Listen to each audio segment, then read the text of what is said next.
행복한 금요일 예쁜 매일 말씀 함께 하신 여러분 샬롬입니다. 오늘 함께 묵상하실 예레미야 14장 후반부를 보면요, 거짓말쟁이들에 대해서 이야기하고 있어요. 특별히 거짓 선지자들에 대해서 말하고 있습니다.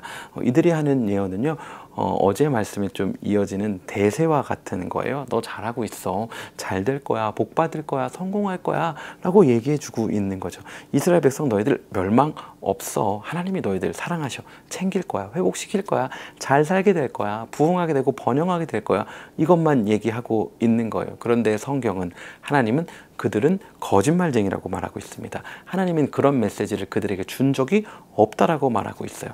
죄를 떠나야지만 살 거라고 말씀하시는 것이 하나님의 메시지이고, 그것은 지금 오늘을 살고 있는 우리에게도 여전히 동일하게 적용되는 메시지입니다. 그런데 그 메시지가 담고 있는 내용은 사실 우리가 살고 있는 요즘 대세로 여겨지지 않는 메시지입니다. 이와 같다고 생각해요. 친구와 막 다투고 싸우고 와서 막 그 친구 혹은 또 회사나 어떤 공동체에 대해서 막 이런저런 이야기를 하는데, 정말 그랬어? 말도 안 돼. 어머머, 어떻게 그런 일이 있을 수 있어? 야, 너 그런 데도 있어? 참았어? 막 이런 건 굉장히 대세고 인정받을 수 있지만, 그래서 이런 상황이었어? 회사는 이렇게 했고 넌 그렇게 했어? 그럼 네가 잘못했네, 가서 사과해. 아니면 그 회사에 복종해, 순종해, 죽기까지 일해. 아니면 그만두던가.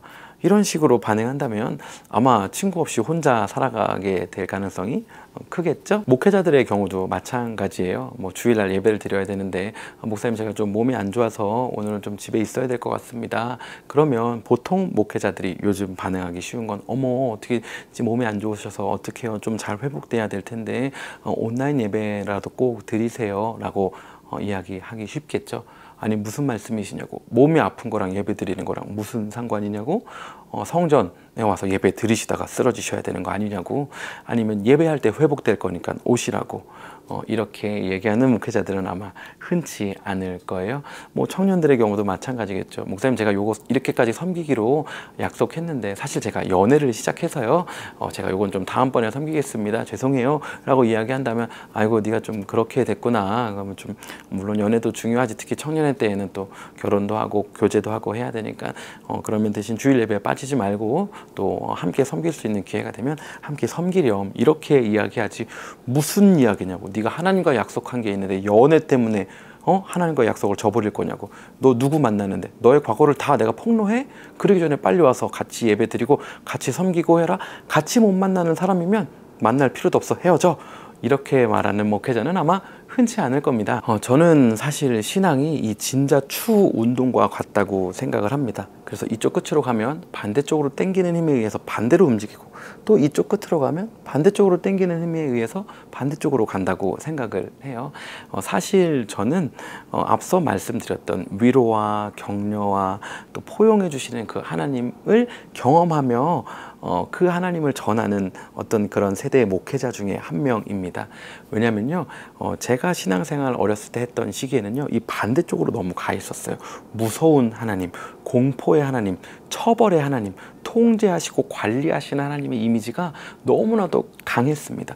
제가 청년 때만 해도 청년 담당 목사님이 연애할 거면 누구랑 언제 만나는지 다 알려주고 허락받고 연애하라고 막 그렇게 얘기했거든요. 아무도 얘기 안 하고 몰래 만나는 거죠, 그렇게 되면요.